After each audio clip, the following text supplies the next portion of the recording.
자, 저희가 뭐랄까요. 양질 변호사가 저희 첫 방송 때부터 저하고 굉장히 많은 티키타카를 해서 제가 없을 때 방송도 진행하시잖아요. 예.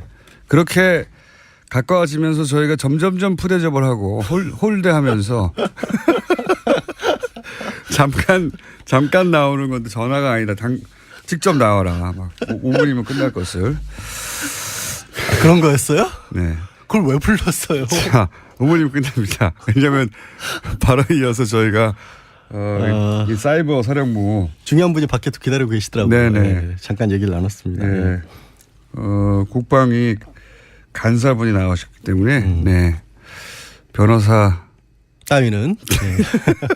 자, 오늘 뭡니까? 알았어. 빨리 시간도 짧은데 그러게 빨리 제목도 읽을까요? 제가 질문도 제가 다 읽으세요. 뭡니까? 오늘 이제 오늘 무슨 이명박 정권을 향해서 네. 이제 어제 박원순 시장이라든가 아니면 방송인 김미아 씨 이런 분들의 고소가 잇따랐지 않습니까? 그분들은 가만히 있기 힘들죠 사실. 그렇죠. 사실 본인의 이게 말한 이제 얘기가. 짐작만 하는 것과 추정, 짐작, 그리고 그렇게 생각만 하는 것과 문서가 튀어나오는 순간 느끼는 감정은 완전히 달라요. 왜냐하면 이제 그분들이 검찰에 들어가서 봤더니 자기네들을 어떻게 탄압을 해라라고 국정원만이 만들어낸 문건을 봤다는 거죠. 눈으로. 자기가 그대로 당했고. 그렇죠.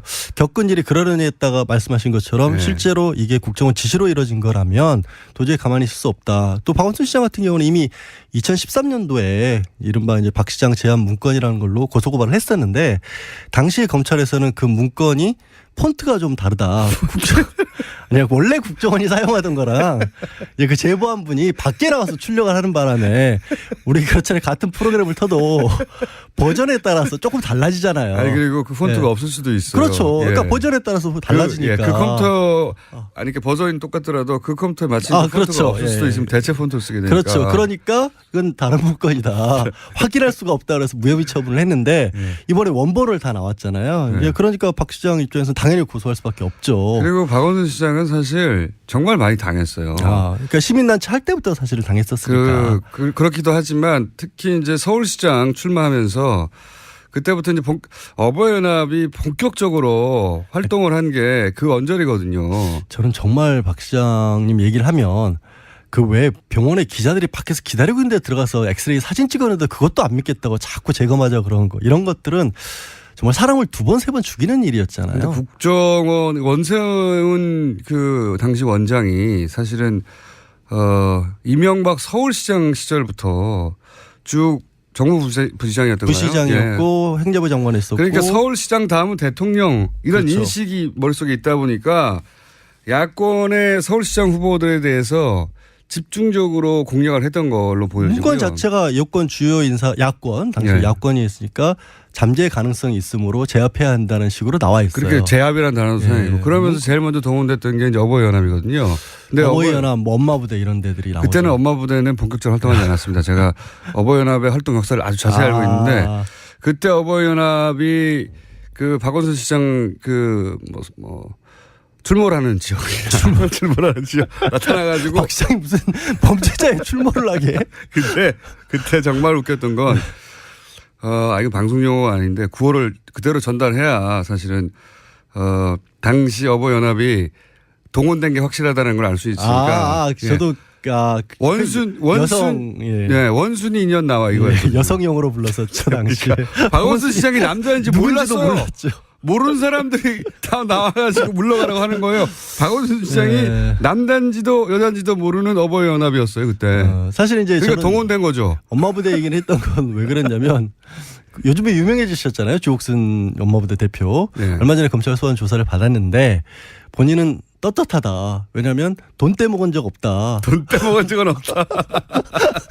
돈을 받은 건 맞는데. 제안을 했고 내가 제안 받은 바에 따라 다 일을 했다라는 식의 그런 진술을 했었기 때문에 돈을 받고 그런 일을 하면 안 된다는 인식이 없는 거죠. 그렇죠. 그러니까 정당한 일을 했다라고 생각을 하신 거죠. 뭐 그런 진술을 했다고 지금 알려졌습니다. 어버이연합은 그때 활동 초창기였다니까요. 제가. 박원순 서울시장이 남자인지 여자인지도 모른 채 떼거리로 몰려온 거예요, 거기에. 그래서 나오라고 막. 하여튼 이제 오늘 주제는 그건 아니고 박원순 시장님은 남자분 맞습니다. 저도 몇 번 뵀는데 남자분이 확실하고요. 근데 이제 이게 이제 결국에는 향하는 게 이명박 예, 대통령을 향해서 가고 있잖아요. 그러다 박 시장이 보니까 어제 이제 이명박 대통령 예. 측근 쪽에서는 이게 이제 뭡니까 정치적 보복이다. 정치적 보복이고 국정원이 근거도 없이 기밀을 누설하고 있다라는 이거는 이제 이명박 대통령이 직접 내놓은 건 아니고요. 네, 뭐 측근으로 측근의 알려진 이름을 사람들이 불러서. 언론을 향해서 주장하고 있는 건데 그럼 측근이 혼자 알아서 했을까요? 알아서 했겠죠. 지금 지금 입장 발표를 안 하고 있잖아요. 아니 왜냐하면 원세훈 전 원장이 이미 지금 유죄 판결을 받았고 그거는 공직선거법이나 정치자금법 위반, 국정법 위반이니까 좀 떼낼 수 있다고 쳐요. 근데 이번에 언론 탄압이라든가 연예인 문건 같은 경우에는 피해자들이 명백하게 있잖아요. 공무원의 불법 변호사님? 행위에 대해서 예. 평상시처럼 한 20분 시간이 되신 줄 아나 본데 예. 빨리 앞으로 5분밖에 안 남았어요. 빨리빨리 얘기했어요. 그러니까 말을 끊지 마세요 중간에. 그렇게 피해자들이 명백하게 있는데 예. 중간에 자기 직속 부하잖아요. 대통령 직속 기관이잖아요. 국정원은. 네. 그 국정원에 유일하게 보고할 대상이 대통령입니다. 그렇죠. 국정원이 불법 행위를 해서 피해자가 나왔다라면 이거는 국가배상 책임을 져야 될 문제일 수도 있어요. 관리자 책임을 물어서. 당연히 국가배상 책임을 이렇게 지금 소송도 그렇게 한다는 거예요. 그렇죠. 예. 민사하고 형사하고 나눠서 그러면 이런 정도 상황이면 관여를 안 했더라도 설마 정말 아무 상관이 없어 원전 원장이 알아서 했더라도 부하 직원 잘못했다라는 얘기는 나와줘야 되는데 대통령으로서 책임을 통감한다. 그렇죠. 뭐 이렇게 오히려 정치보복이라는 얘기가 나오고 있다는 거죠.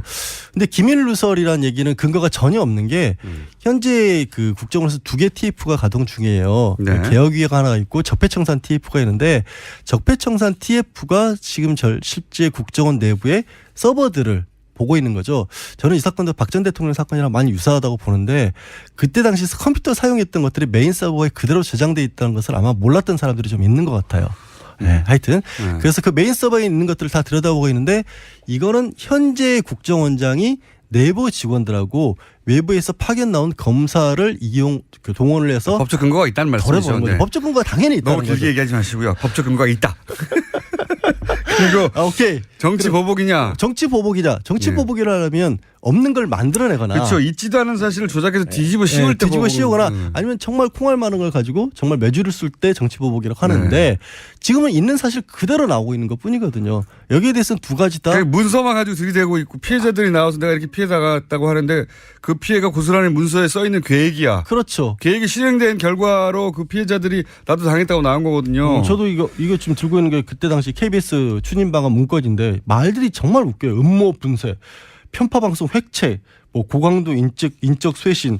그러니까 그야말로 도대체 이런 말들까지 써가면서 방송사의 연예인들에 대해서 탄압을 해야 그리고 될까 싶을 MBC 정도인데. 시사방송 없애라고 하는 거 없어질 때 우리가 저거 이제 시사방송 다 없앴다라고 결과를 가지고 말했는데 이게 틀림없이 이제 정권에 불편할 방송들을 없앤 거라고 했는데 그게 계획에 의해서 실행됐다는 그렇죠. 거 아닙니까? 그게 이제 세부 추진 방안 중에 시사 프로, 시사 매거진 PD 수첩, 편파 방송 주도를 황골 탈퇴해야 된다. 손땡땡 반드시 교체. 이런 손석기 사장. 아니 손땡땡이라고 돼 있다니까 왜 그러세요? 그거는 예. 반드시 교체 이런 식으로 돼 있단 말이에요. 언론에 배포할 때 그렇게 한 거고요. 반드시 교체 당했죠. 교체 당했잖아요. 현실로 나왔잖아요. 피해자세요 이분도. 손석기 사장님 고소고발 하십시오. 그러니까 이런 게 이제 남은 건 연결고리를 찾는 건데 원전 원장의 어떤 자백을 받아내거나 아니면 원전 원장이 청와대를 통하는 동안에 청와대 보고가 들어간 건 확실하니까 그 문건을 잡은 청와대 그 보고실 참모들. 이제 대통령 아마도 독대했을 텐데 독대 시에 문서를 들고 가서 주고 받고 하진 않았을 것 같아요. 근데 가능성이 있는 게요. 그거를 뭐 남기지는 않았을 거예요. 근데 이거는 다른 사안입니다만 지금 김관진 전 국방장관에게 보고했던 문건들 같은 내용들이 김관진 장관에게 남아있지는 않은데 누가 가서 내가 김관진 장관에게 보고했다라고 일시하고 문건 내용까지 적은 식으로 그러니까 기록이 나온 거예요. 김관진 국방장관이 대통령에 보고할 문서를 내가 들고 와서 김 장관에게 보고를 했다. 보고했고 그래서 그 문서를 들고 갔다. 뭐 이런 확인했다. 식의. 이런 식의 것들이 나온다라는 거예요. 그 간접적으로. 그런 것들이 좀 쌓인다라고 한다면 늘 얘기하다시피 가리키는 정황 화살표가 너무 많고 뚜렷하다면 피할 수 없을 수도 있죠. 확인해야 되지만. 그러면 지금 양 변호사님의 추정으로 마지막 질문인데요. 네. 이명박 전 대통령이 요 사건 관련해서 소환될 거라고 보십니까? 저는 가능성이 굉장히 높아져 가고 있다. 높아져 가고 있다. 국정원 나왔고 군이 나왔잖아요, 벌써. 일단 근데 이제 그 민사 형사를 이 피해자들이 다 걸었기 때문에 최소한 참고인 조사로라도 받아야 될 상황이 되어가곤 합니다. 그렇죠. 최소한. 예. 뭐 당사자니까 사실은 이제 고소의 당사자죠. 참고인을 불릴지 뭘로 불려올지 모르지 소환 가능성이 좀 높아지는 것 같아요. 근데 명확한 건 좀 찾긴 해야 될 거예요. 그래 어쨌든 국정원 전직 대통령이고 추정이나 혹은 주장만으로는 소환되지 않을 것 같고요. 좀 구체적인 문서가 나와야 소환될 것 같은데 이제 가시죠. 갈게요. 지금까지 몸과 마음이 순수한 양지열 변호사였습니다. 이것도 제가 합니다 이제. 다음 주에 뵙겠습니다. 이런 그렇죠. 인식이 머릿속에 있다 보니까 야권의 서울시장 후보들에 대해서 집중적으로 공략을 했던 걸로 보여지고요. 문건 자체가 여권 주요 인사 야권 당시 네. 야권이 있으니까 잠재 가능성이 있으므로 제압해야 한다는 식으로 나와 있어요. 그렇게 제압이라는 단어도 사용이고 그러면서 제일 먼저 동원됐던 게 이제 어버이연합이거든요. 근데 어버이연합, 뭐 엄마부대 이런 데들이 나오죠. 그때는 엄마부대는 본격적으로 활동하지 않았습니다. 제가 어버이연합의 활동 역사를 아주 자세히 알고 있는데 그때 어버이연합이 그 박원순 시장 출몰하는 지역이야. 출몰하는 지역 나타나가지고 박 시장이 무슨 범죄자의 출몰을 하게. 그때 정말 웃겼던 건 이거 방송 용어가 아닌데 구호를 그대로 전달해야 사실은 당시 어버이연합이 동원된 게 확실하다는 걸 알 수 있으니까. 저도 원순이 인연 나와 이거예요. 여성용으로 불렀었죠 당시에. 박원순 시장이 남자인지 몰랐어요. 몰랐죠. 모르는 사람들이 다 나와가지고 물러가라고 하는 거예요. 박원순 시장이 남단지도 여단지도 모르는 어버이연합이었어요 그때. 사실 이제 그러니까 동원된 거죠. 엄마부대 얘기를 했던 건 왜 그랬냐면 요즘에 유명해지셨잖아요. 주옥순 엄마부대 대표. 네. 얼마 전에 검찰 소환 조사를 받았는데 본인은 떳떳하다. 왜냐하면 돈 떼먹은 적 없다. 돈 떼먹은 적은 없다. 돈을 받은 건 맞는데. 제안을 했고 내가 제안 받은 바에 따라 다 일을 했다라는 식의 그런 진술을 했었기 때문에 돈을 받고 그런 일을 하면 안 된다는 인식이 없는 거죠. 그렇죠. 예. 정당한 일을 했다라고 생각을 하신 거죠. 뭐 그런 진술을 했다고 지금 알려졌습니다. 어버이연합은 그때 활동 초창기였다니까 제가. 박원순 서울시장이 남자인지 여자인지도 모른 채 떼거리로 몰려온 거예요 거기에. 그래서 나오라고 막. 하여튼 이제 오늘 주제는 그건 아니고 박원순 시장님은 남자분 맞습니다. 저도 몇 번 뵀는데 남자분이 확실하고요. 근데 이제 이게 이제 결국에는 향하는 게 이명박 대통령을 향해서 뭡니까? 오늘 무슨 이명박 정권을 향해서 이제 어제 박원순 시장이라든가 아니면 방송인 김미아 씨 이런 분들의 고소가 잇따랐지 않습니까? 그분들은 가만히 있기 힘들죠 사실. 그렇죠. 사실 본인에 관한 이제 짐작만 하는 것과 추정, 짐작, 그리고 그렇게 생각만 하는 것과 문서가 튀어나오는 순간 느끼는 감정은 완전히 달라요. 왜냐하면 이제 그분들이 검찰에 들어가서 봤더니 자기네들을 어떻게 탄압을 해라라고 국정원만이 만들어낸 문건을 봤다는 거아니에요 눈으로. 자기가 그대로 당했고. 그렇죠. 겪은 일이 그러려니 했다가 말씀하신 것처럼 실제로 이게 국정원 지시로 이뤄진 거라면 도저히 가만히 있을 수 없다. 또 박원순 시장 같은 경우는 이미 2013년도에 이른바 이제 박 시장 제안 문건이라는 걸로 고소고발을 했었는데 당시에 검찰에서는 그 문건이 폰트가 좀 다르다. 아니 원래 국정원이 사용하던 거랑 이제 그 제보한 분이 밖에 나와서 출력을 하는 바람에 우리 그렇잖아요. 같은 프로그램을 터도 버전에 따라서 조금 달라지잖아요. 아니 그리고 그 폰트.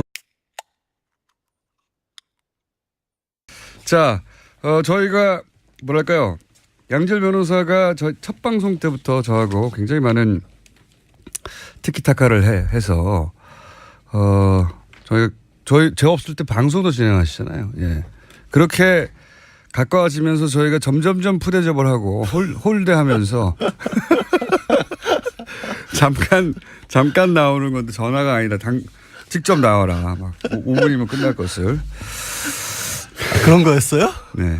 그걸 왜 불렀어요? 자, 5분이면 끝납니다. 왜냐하면 바로 이어서 저희가 이 사이버 사령부 중요한 분이 밖에서 기다리고 계시더라고요. 네네. 잠깐 얘기를 나눴습니다. 네. 국방위 간사분이 나오셨기 때문에 네.